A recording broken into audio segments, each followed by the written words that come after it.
un petit régime quand même en ce début d'année. Eh bien, arrêtez tout, malheureux. Arrêtez tout, parce que Christelle Balestrero, ici présente, nous dit qu'il ne faut surtout pas faire de régime. Et je vous le redis, je vous aime de plus en plus en ce début d'année. Oui, mais attendez, parce que vous n'avez pas entendu la fin de la chronique. Eh ben, on va s'arrêter là. Merci beaucoup, Christelle. Petit constat pour commencer. Petit constat pour commencer. Près de 40% des Français sont en surpoids, dont 17% en situation d'obésité. Et la question, toujours la même, est-il possible de perdre du poids rapidement et durablement grâce au régime? La réponse est non. Non, ça ne fonctionne pas. On le sait, dans 80%.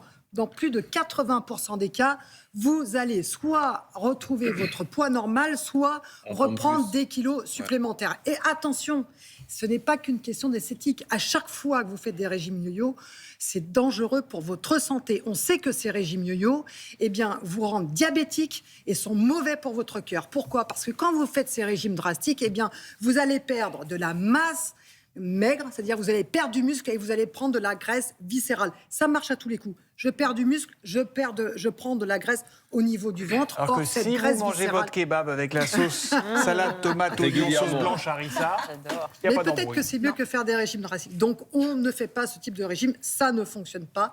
Il faut être prudent. Alors, c'est quoi les régimes les plus suivis en ce début d'année ? En ce moment, ça marche toujours. Et je sais qu'il y en a dans l'équipe, font la monodiète détox. La quoi ? Monodiète. Je ne mange que du raisin, je ne mange que de la pomme. Ça marche toujours, ça. C'est toujours en début d'année. Tout le monde veut faire son régime monodiète. Ça ne fonctionne pas. Voilà. Ça n'a aucun intérêt. Détox, c'est du marketing. Il n'y a pas de régime détox. On a notre foie qui est vraiment capable de nous détoxifier. On n'a pas besoin d'aller sur ces régimes-là. Alors, le monodiète, c'est vraiment le passeport pour prendre des kilos supplémentaires. Qui a déjà fait ça, en vrai ? Qui a déjà essayé le monodiète ? Jamais tenu. J'ai essayé, mais j'ai pas tenu. J'ai pris que du raisin. C'est vrai, j'ai pris que du raisin le matin et après, j'ai mangé des spaghettis. Voilà, ça fonctionne pas. Et puis, les régimes hyperprotéinés, c'est encore toujours tendance. Malheureusement pour nos reins, c'est pas bon pour nos reins et ça ne fait pas perdre du poids durablement. Bon, on laisse tomber celui-là, donc on fait quoi et on garde nos kilos en trop. C'est quoi votre... Mais simplement, il faut faire confiance aux scientifiques, il faut faire confiance aux méthodes qui sont scientifiquement validées, et ça existe. Les régimes qui permettent de perdre du poids durablement sont des régimes qui sont bons pour votre santé. Si ce n'est pas bon pour votre santé, vous ne perdez pas du poids durablement. C'est là que ça va devenir rabat-joie. Ça, pas du tout.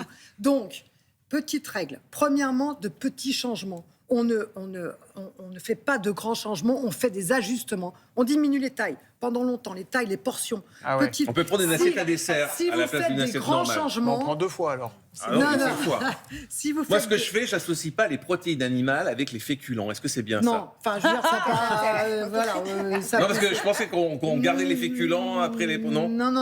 L'idée, c'est de manger un peu moins. Ça marche très bien. Surtout pas de grands changements. Oui, mais parce que si faim, moi j'ai faim. Oui, mais justement, si vous le faites tout doucement, vous n'aurez pas de résistance de l'organisme. Il faut vous mettre ça dans la tête. Et quand t'as la dalle à 5 heures, t'as mangé ton petit truc, tes haricots verts, ton petit machin, c'est super, tu dis, chouette, j'ai bien mangé. Et à 5 heures, il y a les gâteaux de tes enfants qui t'appellent dans le placard, viens me chercher, t'y vas. J'ai la réponse, on n'exclut pas les aliments, on introduit des aliments. C'est-à-dire, plutôt que de dire, je ne vais pas manger cet aliment-là, je ne vais pas manger parce que ça va être dur et je vais me battre continuellement toute la journée parce que j'en ai envie, je fais quoi ? Je dis, je vais introduire les aliments. Je vais mettre des noisettes, des noix, des amandes. Et en introduction d'aliments, vous n'irez plus vers le carré de chocolat. Vous n'irez plus vers les aliments. On n'exclut pas les aliments, on les introduit. Et je vais être rabat-joie aussi. Je vais vous dire de bouger, parce que quand vous bougez, ça vous permet de tenir le régime. Ça joue le fait de bouger, de faire de l'activité physique. Ça je suis d'accord. Vous levez, vous allez au placard, vous ouvrez le placard, vous retournez au placard. Ça permet de limiter les changements, les bouleversements hormonaux. Il faut faire du sport et pas toujours l'endurance. On dit pour perdre du poids, je vais aller courir 1 heure. Non, c'est pas vrai. Faut faire non, justement, je suis d'accord avec ça. Il faut faire du gainage. Voilà, il faut faire du gainage. C'est-à-dire que l'endurance, c'est pas la meilleure solution pour perdre du poids. C'est l'endurance et la résistance. Elles disent ça, mais elles sont toutes minces, les deux, là. Oui, parce que moi, je mange pas de sucre. Les 4. C'est le sucre qui fait grossir. Non, mais par contre, le gras, il faut y aller. Merci beaucoup.